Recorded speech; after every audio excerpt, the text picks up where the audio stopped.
What is up, everybody? We are once again going to get right back into reactor blocks, and we're going to start again comparing the different types of oscillators, the 15 million different types of oscillators that they have. Just click into the interface, hit the enter key on your keyboard, start typing in nano oscillator.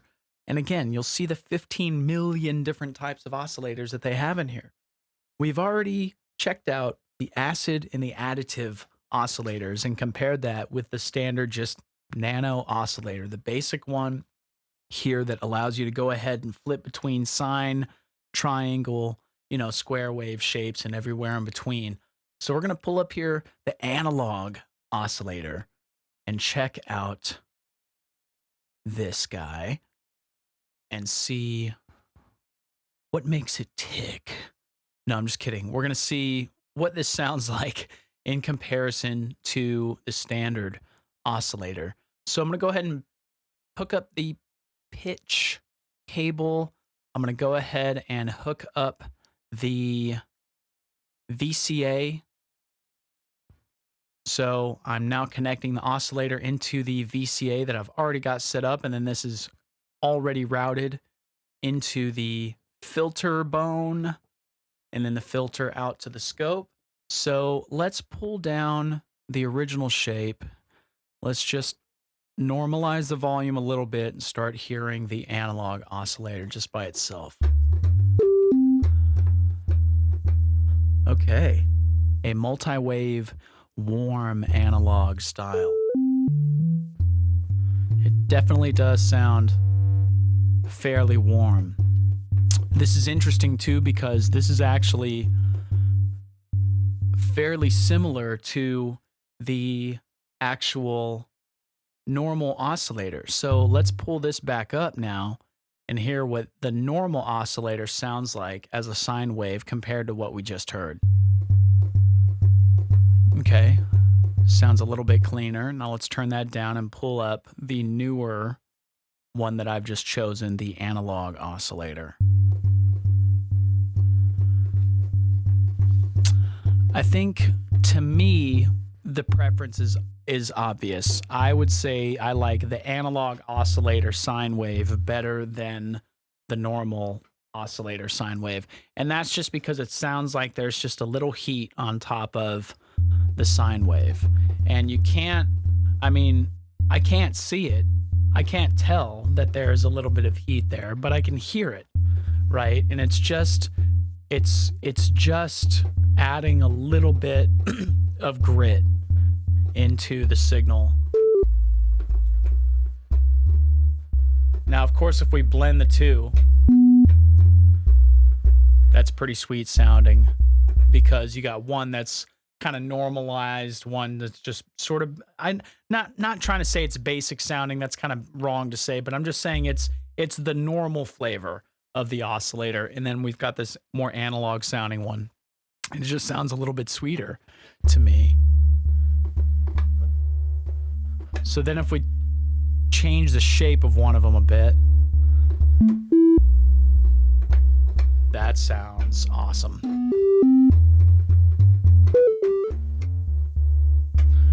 Now let's go ahead and tuck down the original or the normal oscillator and just kind of go through the various shapes and controls. So we have the shape here.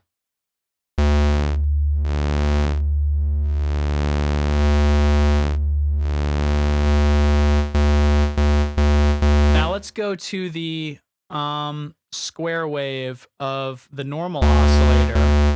And you can even see that looks a bit different. That this square wave is a little bit rounder. It actually is it's a totally different sort of square shape. And you can see that. And so let's just normalize.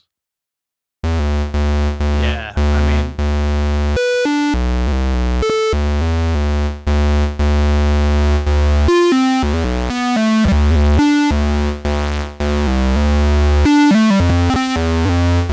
And I tell you, I'll tell you what's really awesome is not just one of them or the other. I think what's really awesome is blending them both together like this sounds really, really, really cool. Because you have just a couple of different flavors, just, you know, slight differences in how they sound, then blending together, I think just sounds lovely.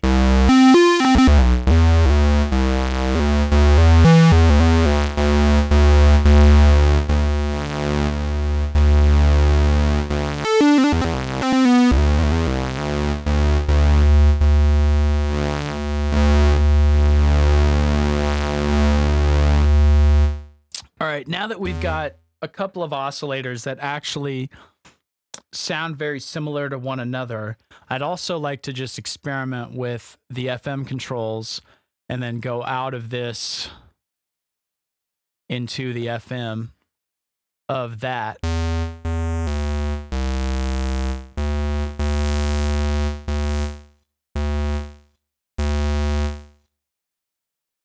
Linear through 0 FM output.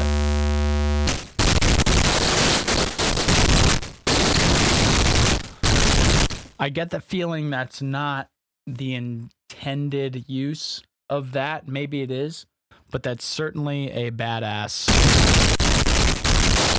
just digital explosion sound.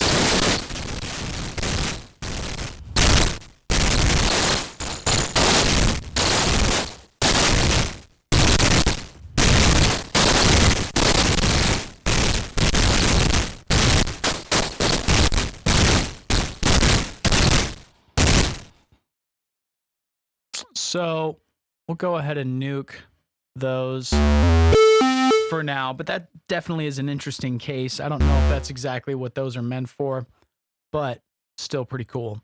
And then we obviously have pulse width.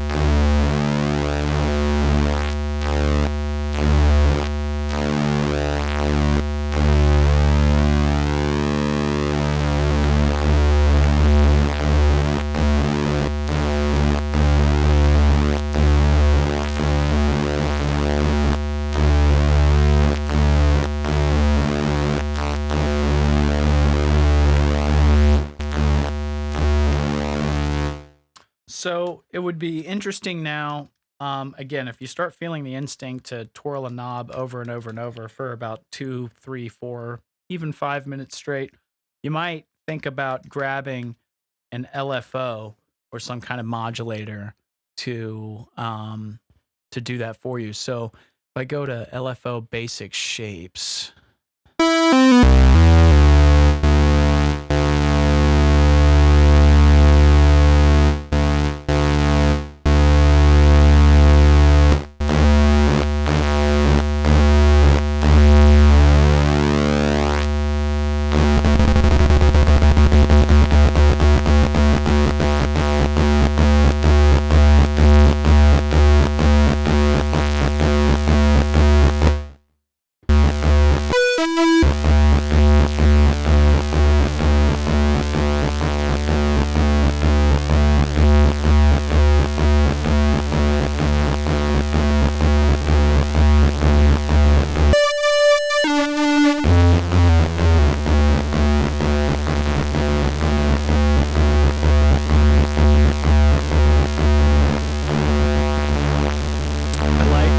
I like that because with this one LFO module, you can have, I mean, multiple different types of shapes being independently controlled. So that's super dope.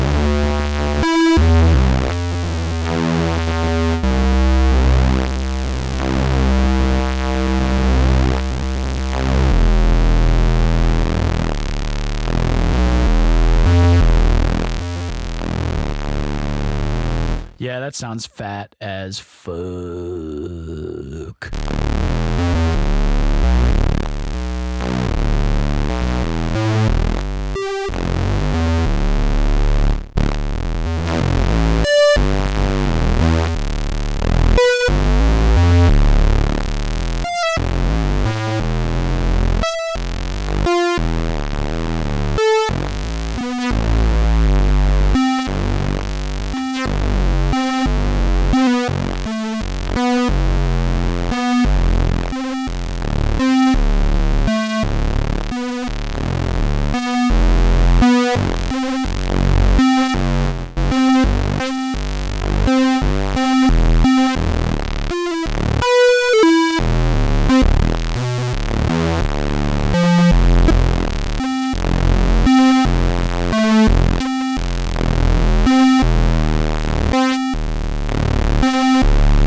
sounds great.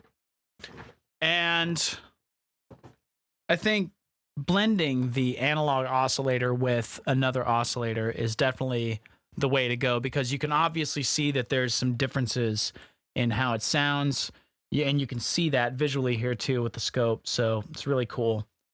And yeah, we're going to keep trudging forward here, exploring the various oscillator flavors in TOYBOX Nano Pack's library. Until next time.